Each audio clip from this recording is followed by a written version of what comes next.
लाखों लोगों की भीड़ मंदिर की तरफ बढ़ती हुई, सिर पर भगवा चुनर और जुबां पर एक ही नारा, एक धक्का और दो, बाबरी मस्जिद तोड़ दो। हाथ में डंडा, गेती, फावड़ा, जिसे जो मिला वो उठाकर आगे बढ़ती हुई। मकसद सिर्फ एक, बाबरी मस्जिद को ढहाना। 6 दिसंबर 1992 की सुबह बाबरी मस्जिद ढहा दी गई।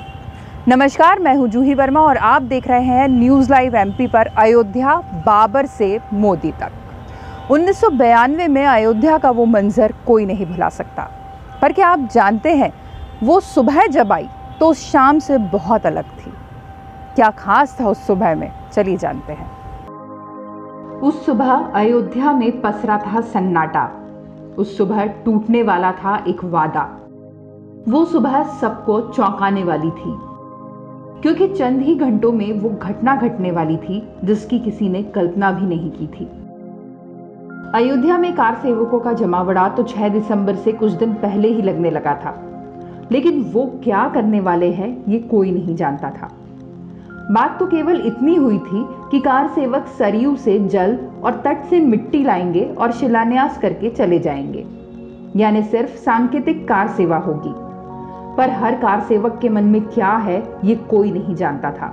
6 दिसंबर को अयोध्या में जो कुछ भी होना था उसकी शुरुआत तो 30 नवंबर से ही हो चुकी थी। कार सेवकों ने अयोध्या पहुंचना शुरू कर दिया था। उनके नारे, नेताओं के भाषण अयोध्या की गलियों में गूंजने लगे थे। विश्व हिंदू परिषद, बजरंग दल के नेता बेधड़क अयोध्या में घूम रहे थे। सबको यकीन था कि तत्कालीन मुख्यमंत्री कल्याण सिंह के होते उन्हें कोई खतरा नहीं है। पर कल्याण सिंह, वो तो सुप्रीम कोर्ट में वादा कर चुके थे कि मस्जिद को कुछ नहीं होने देंगे।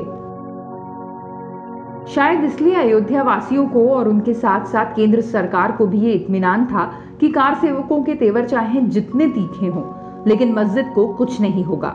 वो क्या जानते थे कि कल्याण सिंह अपना वादा तोड़ने में हिचकिचाने वाले नहीं हैं।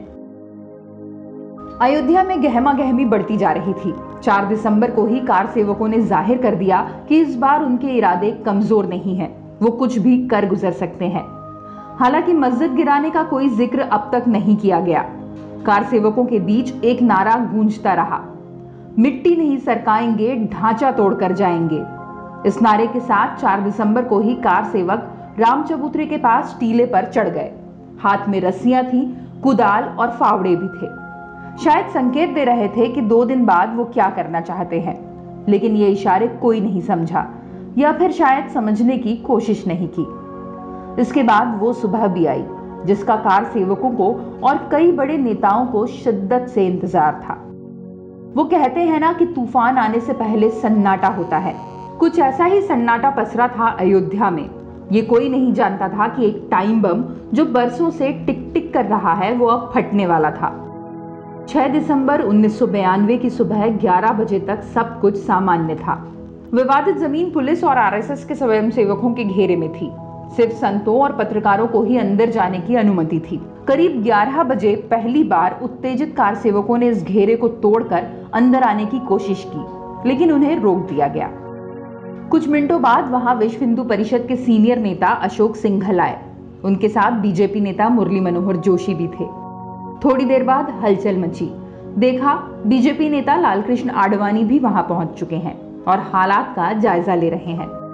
इस बीच वहां जमा कार सेवकों ने एक बार फिर घेरा तोड़कर अंदर घुसने की कोशिश की, लेकिन वहां तैनात स्वयंसेवकों ने इस बार भी उनकी कोशिश नाकाम कर दी। पर तस्वीर बदलने में जरा भी देर नहीं लगी। पुलिस की टुकड़ी ने मस्जिद से बाहर निकलना शुरू कर दिया। मतलब साफ था, सुरक्षा घेरे में ढील बरती जा रही थी और उधर कार सेवक बेकाबू हो रहे थे। उन्होंने पत्थरबाजी शुरू कर दी। बचे कुचे वर्दी वाले भी वहां से भागते नजर आए। न फायरिंग हुई, न लाठी चली और न ही टीयर गैस के गोले छोड़े गए। भीड़ बेरोक टोक मस्जिद तक जा पहुंची। कुछ ही देर में कार सेवकों ने मस्जिद के गुंबद पर कब्जा कर लिया। कार सेवकों का एक जत्था कुदाल, फावड़े और लोहे की छड़ों से गुंबद पर वार करने लगा। थोड़ी ही दूर पर राम चबूतरा था, जिसकी छत पर मुरली मनोहर जोशी, उमा भारती, आचार्य धर्मेंद्र, साध्वी ऋतंभरा समेत कई नेता मौजूद थे। साध्वी ऋतंभरा और वीएचपी नेता लाउडस्पीकर पर नारे लगा रहे थे। एक धक्का और दो, बाबरी मस्जिद तोड़ दो। कुछ ही देर में वो गुंबद धराशायी हो गया। अगले आधे घंटे बाद एक एक करके बाबरी मस्जिद के तीनों गुंबद गिरते चले गए। करीब 4 बजे बाबरी मस्जिद का नामो निशान नहीं बचा था। ढांचा ढहाने जो लोग पहुंचे वो तो सामने नजर आए, पर कुछ ऐसे भी लोग थे जिन्होंने पर्दे के पीछे रहकर अहम भूमिका अदा की। बाद में कुछ लोग खुलकर सामने आए, पर कुछ ऐसे भी चेहरे थे जो सवालों के घेरे में रहे, लेकिन कभी माकूल जवाब नहीं मिल सके। आडवाणी जी, मुरली मनोहर जोशी, उमा भारती, साध्वी रितंबरा, ये तो वो चेहरे थे जो खुलकर सामने आए। इनकी भूमिका स्पष्ट थी, पर 2 नाम और थे जो इस पूरे सीन में कहीं नजर नहीं आए, पर इस घटना में उनका बहुत बड़ा रोल रहा। उन 2 नामों के खुलासे से पहले उमा भारती के रोल को पूरी तरह समझ लेते हैं। बाबरी विध्वंस से पहले कथावाचक उमा भारती ने 2 चुनाव लड़े, जिसमें से एक हारी और दूसरा जीती, लेकिन असल पहचान तो 6 दिसंबर को ही बनी। उमा भारती अपने तेजस्वी भाषणों के लिए पहले से ही मशहूर थी। उनकी आवाज ने महिलाओं पर खासा असर छोड़ा। कार सेवा में बड़ी संख्या में महिलाओं की शिरकत करने का सबसे बड़ा काम उमा भारती ने ही किया। उत्तर प्रदेश के तत्कालीन मुख्यमंत्री कल्याण सिंह ने भी इस पूरी घटना में कम काम नहीं किया। अपना वादा तो वो तोड़ने के लिए तैयार थे ही, केंद्र सरकार को मिसगाइड करने का इल्जाम भी उन पर है। बताया जाता है कि उस वक्त केंद्र ने भी अयोध्या में सुरक्षा बल तैनात किए थे, लेकिन कल्याण सिंह के हुक्म पर टुकड़ी को अयोध्या से तकरीबन 1 घंटे की दूरी पर रुकवाया गया। मकसद साफ था। सूचना मिलने पर भी टुकड़ी जल्दी ना पहुंच सके, पर सूचना तो मिलना ही मुश्किल था, क्योंकि उग्र कार सेवकों ने सबसे पहले टेलीफोन लाइन के तार ही उखाड़ फेंके थे, और मोबाइल तो उस वक्त थे ही नहीं।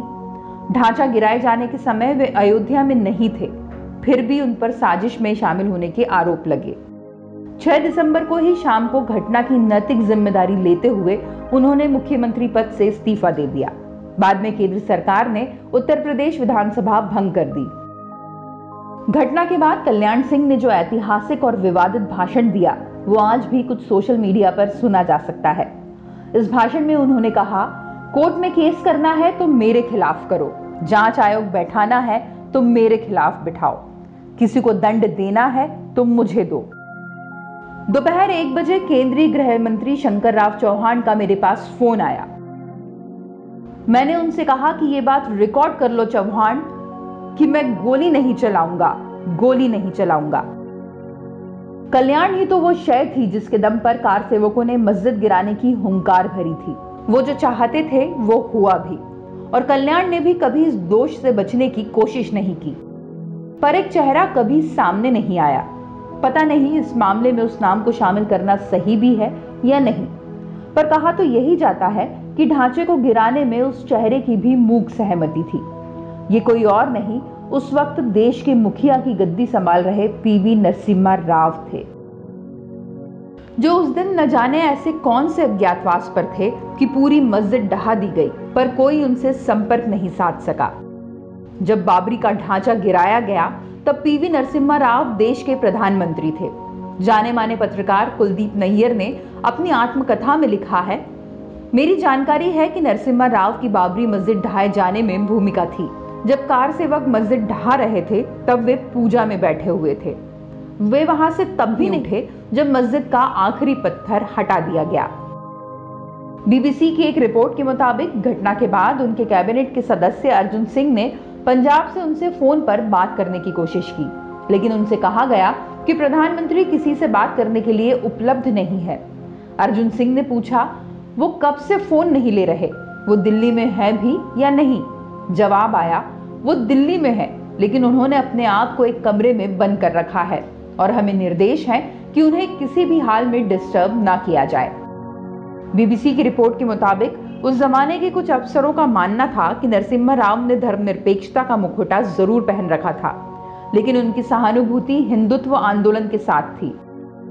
राव इस मामले पर जिंदगी भर चुप रहे, लेकिन मौत से 1 साल पहले उन्होंने चुप्पी तोड़ी। अपनी किताब अयोध्या 6 दिसंबर 1992 में उन्होंने लिखा, अयोध्या में जो कुछ हुआ वो उनके काबू से बाहर था। तकनीकी और कानूनी रूप से विवादित भूमि का कब्जा केंद्र के पास नहीं था। वैसे आपको बता दें कि लिब्रान आयोग ने भी राव को इस मामले में क्लीन चिट दे दी थी। ये वो लोग हैं जिन पर इल्जाम होता है कि इनकी वजह से मस्जिद ढहा दी गई, और कुछ सिर्फ फक्र से उठाकर कहते हैं कि इन्हीं की बदौलत हमने कर दिखाया। तो देखते ही देखते ढहा दी गई बाबरी मस्जिद। ना किसी मशीन की जरूरत पड़ी और ना ही किसी आदेश की। इस घटना के बाद देश की सियासी तस्वीर भी बदली। किसी को नए नाम मिले, नई पहचान मिली, तो इक्का दुक्का लोगों को इसकी सजा भी मिली। तो newslive.mp.com में अयोध्या बाबर से मोदी तक की अगली कड़ी में आपको बताएंगे कौन थे वो दो भाई जिन्हें भुगतनी पड़ी कार सेवक होने की सजा।